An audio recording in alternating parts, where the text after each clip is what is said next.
Hey, happy Monday, everyone. Hope you are doing well. It's a new week, a beautiful day, and I hope you make the best of it. Hope everything is going well with you. And this is In the Raw, unscripted, unpracticed, unedited conversation. Today, I want to start a new topic on mercy. What is mercy? Why is it important to be merciful or to have mercy? Why is that important? What do we need to do to be merciful, to have mercy? How does it look? I mean, what does it look like, or how does it happen? Well, we're going to talk about this in the next few videos. I want to start with this. A few years ago, I don't know if you've gotten a speeding ticket or any kind of ticket, driving violation, but a few years ago, I was stopped by the police. And I'll say this, it's very rare that I've been stopped by the police. My driving habits are I want to say they're good. I've been driving since 1982 with a license. So you can do the math. I think it's over 44 years ago or something like that. And I've only been stopped a handful of times, not that many. I consider myself a good driver. I love to drive, and so I love road trips and things like that. So I'm very conscious when I drive. Not that I don't make mistakes, I do. My wife points them out all the time when I'm driving. But anyways, I was stopped by a police officer on the freeway, and I was doing 80 miles an hour. And it was one of those things, I usually drive around 70, 75 on the freeway. But that day, I'm not sure what was happening. And I was driving with the flow of traffic, basically. One of those things where you don't really notice how fast you're going, and you just feel it's normal because you're going with the flow of traffic. And so it was a bend as we were going on the highway, and this highway patrol was kind of hiding behind a tree, and had this gun out, his radar gun out, and pointing it at the traffic.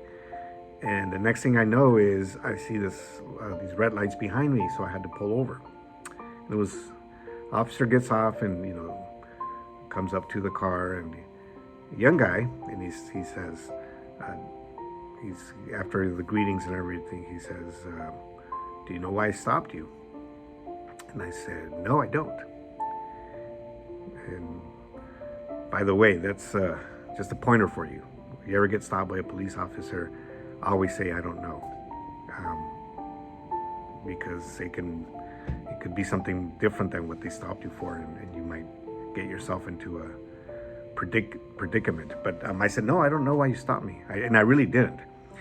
And at that point, and he said, well, you were doing 80 miles an hour in a 65 limit.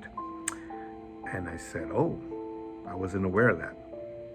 I was going with the traffic.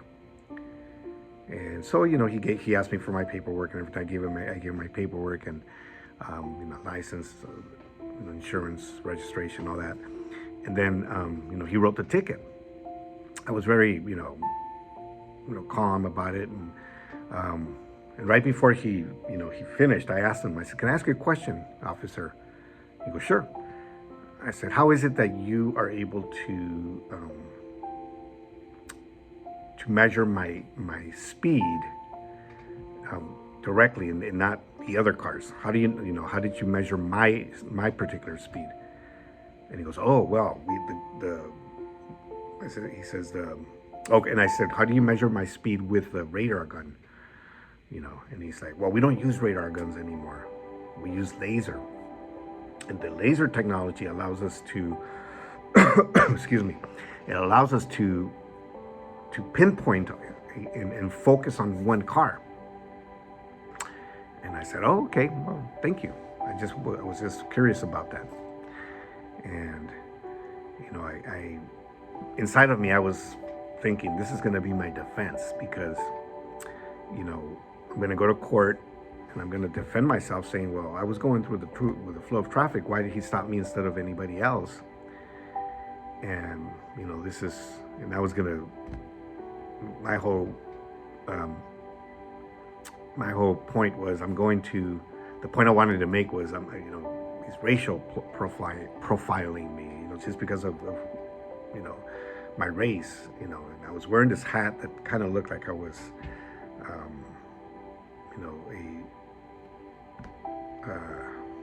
like a gang member, maybe. It could have been. I don't dress that way or anything, but I was wearing this hat that kind of looked that way. And I said, well, I'm going to defend myself with this. So the court date came. I went to court, and I was the first one called. My last name starts with an A, so I was the first one that was called. And I'm ready. I've got my defense ready. I'm going to defend myself. I'm going to say this is what happened, and this is what I think I even had the hat with me that I took it to court. And the judge says, Mr. Avalos, and I said yes. He goes, you were stopped because you were speeding, and in order for you to have judgment, we need to have the officer here. And unfortunately, the officer was not able to make it here today, so you have been exonerated, basically. You have been dismissed from these charges. You are not going to be affected in any way, in your driving record or your anything else. He goes, insurance or anything. So you're free to go, and you can just sign out with the clerk, and you are free to go. And I was like, okay. And so I didn't need to defend myself. And this is an example of experiencing mercy over judgment. I was able to experience firsthand that mercy truly triumphs over judgment. And James, in the Bible, says this. James 2:13 says, "For judgment is without mercy to the one who has shown no mercy. Mercy triumphs over judgment." Everything we see in the news makes me think that the world we live in needs more mercy and less judgment. And Jesus said, and because lawlessness will abound, the love of many will grow cold. Mercy is an act of love. And there's less love in the world. There's less kindness. In order to have mercy, we have to have that compassion, that kindness, that love. And because there's less of this, we have less mercy. And all we have to do is look around us and realize that the love of many has grown cold. Discrimination, hatred, violence, racial tensions, they all have increased. And I recently read that racial tensions are just as present today as they were during the civil rights movement back in the 1960s. All of this is happening because we are living in times where, more than ever, sin and wickedness have become widespread. And for this reason, we must practice mercy more than judgment. If we're going to impact people who live without knowing the love of God, we need to do this.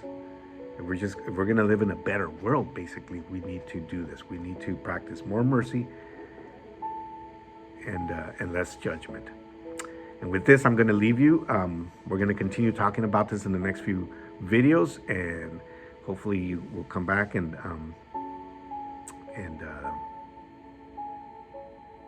learn about mercy more. We're going to learn this together. All right. I hope you have an amazing day, amazing week. We will talk to you soon.